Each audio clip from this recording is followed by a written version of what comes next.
Et j'ai réalisé une chose, c'est le fait que on a tendance à penser que en quittant un lieu, je vais aller ici, je veux me marier, je veux avoir des enfants, je veux avoir un boulot, je veux avoir mon visa, je veux avoir mes papiers, je veux aller en Europe ou je veux aller tel et tel endroit. On pense en fait que cela nous permet de nous sauver. On pense que cela va nous sortir de notre souffrance et que cela va changer complètement notre vie. Mais ce qui est vraiment une ignorance, je pense. Pourquoi? Parce que en fait, le problème ne se situe pas dans l'endroit, le problème ne se situe pas avec les gens, le problème ne se situe pas en fait avec le manque que nous avons. Le problème, c'est nous. Nous sommes le problème.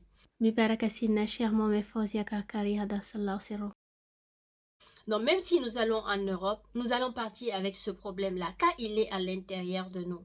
Même si on se marie, on trouve la meilleure personne, on va continuer à vivre la même chose parce que le problème, il est en nous. Et même si nous trouvons le boulot qui va nous rapporter des milliards, on va continuer à souffrir parce que le problème n'est pas dans le manque d'argent en vérité. Le problème, il est en nous. Et tu réalises que même les enfants, tu vas les avoir, tu vas encore avoir pire problème parce que le problème n'était pas dans le manque d'enfantement.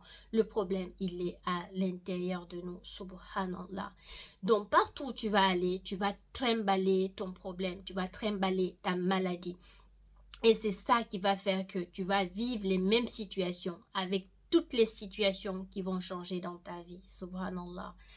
Et c'est là tu te rends compte en fait de ce verset d'Allah, Hajjawajel, qui nous dit, je ne vais pas changer l'état d'un peuple tant que ce peuple ne change pas l'état de leur intérieur, c'est-à-dire il ne change pas ce qu'il y a à l'intérieur d'eux.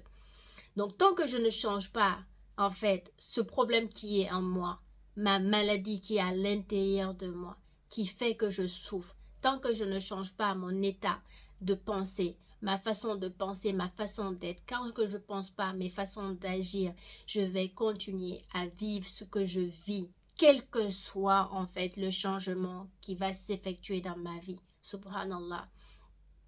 C'est un peu si je prenais par exemple une personne qui souffre d'anorexie sévère et que je la mettais dans un milieu où il y a un buffet à volonté et qui est gratuit. Tu vas vite réaliser en fait que le problème n'est pas dans son manque de moyens pour payer la nourriture.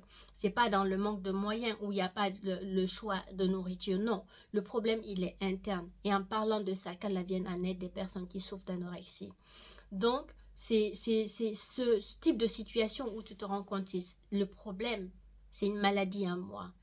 Donc, quelles que soient les conditions dans lesquelles je vais être, je vais vite comprendre que non, j'ai le problème, il est en moi et je dois le résoudre. Et tu réalises en fait très très vite que quel que soit l'homme qu'on va te donner, quelle que soit la richesse qu'on va t'apporter, quels que soient en fait les enfants qu'on va te donner, quelles que soient les conditions dans lesquelles on va te placer, tu resteras toujours dans cet état en fait de non satisfait. Tu seras toujours dans cet état de souffrance. Tu vas être malheureuse parce que tu as tes blessures à l'intérieur de toi qui sont en fait à traiter. Et donc la seule solution, ce n'est pas en fait le changement de situation ou rencontrer les bonnes personnes. Non, la solution c'est la guérison tout simplement. Et moi par exemple dans mon cas, c'est mon père Maulana Mohamed Fawzia Kakarada Sallahu qui a cette science là qui guérit les cœurs en les purifiant, en les nettoyant et en les libérant des maladies que nous avons à l'intérieur de nous. Le bonheur, il est déjà à l'intérieur de toi. C'est un état d'être tout simplement.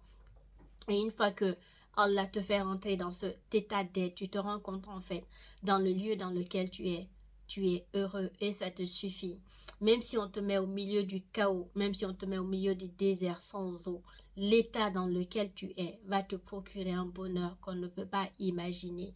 Et c'est là, je dis, tu comprends très vite que c'est pas le milieu, c'est pas l'endroit, c'est pas les compagnies, c'est pas l'argent, c'est pas le matériel qui donne le bonheur. Le bonheur, c'est un état d'être. Et je rends grâce à Allah de m'avoir accordé mon père, Maulana Mohamed Fawzia Kakariada Sallahu qui nous a aidé à nous retrouver et qui est en train tous les jours, de me guérir, de me soigner. Kassid Nashi, assalamu alaikum.